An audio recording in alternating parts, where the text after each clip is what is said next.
What is up, YouTube? This is Anashi back with another YuGiOh Banlist update video. First off, I apologize for the lack of content recently. Complications at work have taken away a lot of my time that I normally use to edit videos. But that certainly wasn't going to stop me from talking about this banlist because man, there is a lot to go over. In the first place, it has a split application date, where it goes into effect on April 15th for North America and Latin America, and April 22nd for all other territories in the TCG, which I don't even think they've ever done before. And the rest of the ban list is just as weird. First off, 4 different cards have been banned and are no longer legal. First being YuGiOh. Now my knee-jerk reaction is to blame Snake Eyes since they used that to combo off. But when you think about it, the card is also really generically good across multiple decks that just happen to have 1-star monsters. Next is Baron de Fleur. Honestly, this is just kind of a really good generic card, kind of a thoughtless negate, for lack of a better term, and personally, I'm okay with seeing it go. Next is Borreload Savage Dragon.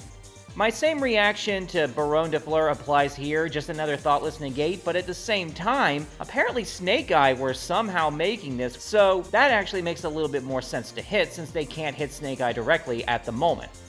And finally is Summon Limit. I genuinely believe that this is just Konami getting pissy at stun decks killing their moneymaker. Also, fuck Summon Limit in general, like, I hate this card. 6 cards have been limited to 1. The first one being Arch Nemesis Protoss. This card has been banned for a little while, mostly due to Sword Soul, but I don't believe that bringing it back to 1 is going to change the deck very much. It might, but I don't think it will. Next is Tidal Dragon Ruler of Waterfalls.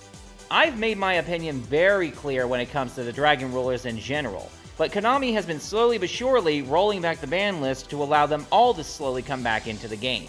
Not to mention the new Rank 7 Dragon Ruler is coming soon. Next is Thunder Dragon Colossus. There are quite a few decks in the game now that can gain resource without directly searching cards from deck to hand. So I guess it's okay to let it come back, but I am not a fan. Next is Magispector Unicorn Kirin. Same opinion, I am not a fan of this card, but I think it is technically okay to allow it back since interference like this isn't as good as it used to be, not to mention the archetype is getting a ton of support, so it makes sense. Next is Chicken Game. I cannot think of a single solitary reason as to why they would allow this card back into the game, but personally, I don't care. I love Chicken Game as a concept. It is a hilarious card. I used to abuse this shit in Aliens. And finally is Anti-Spell Fragrance. Yet another hit to generic floodgates, but at the same time there's also a possible push by doing this for people to buy into the Diabels of the Original Sin. 2 cards have been semi-limited and are now allowed at 2. The first one being Armageddon Knight. Thanks to Isol getting banned on the previous list, this card is significantly less powerful than it used to be. The other is Pearly Delicious Memory. Pearly has been showing significantly less meta competence, mostly because Snake Eye exists now, but also because the deck is not as terrifying to face, I guess. Finally, 4 cards have been unlimited and are now back to 3. The first one being Destiny Hero Malicious. Schrodinger's ban list hit over here just keeps going back and forth over the years between 2 and 3. I don't know how long it's going to stay at 3, but for so long as it does, heroes are officially back at full power. Next is Orcus Harporer. You know, with Armageddon Knight at 2, Orcus is starting to look a little bit nicer. Next is Speedroid Terratop. Aside from the fact that this might be an inadvertent buff to Goblin Biker, it realistically took them a while to put this card back to 3, and it kind of bugs me. But hey, I'm not complaining. Finally is Sky Striker Mobilize Engage. Okay, I don't like Sky Striker as a concept. However, this deck is not as big of a problem as it used to be.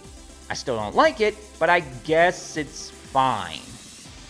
And that is the entire ban list. Definitely not a meaty ban list by any definition, but it was definitely impactful. Armageddon Knight coming back to 2 means my Dark deck gained a buff. Linkuriboh getting banned means that my Dinos just got hit majorly. But thankfully they didn't hit anything in the Fire King archetype, so I can actually still play that deck once Volcanix drops. And on the subject of upcoming decks, I am still working on many, even if I have lost a considerable chunk of my editing time. I have updates planned for Gusto, Sharks, Aliens, Thunders, and Spirits just right off the top of my head, but I will make it happen as quick as I can. I thank you for watching the ban list video, and if you have any opinions about this ban list, feel free to say so below. In the meantime, this has been Anashi, signing out.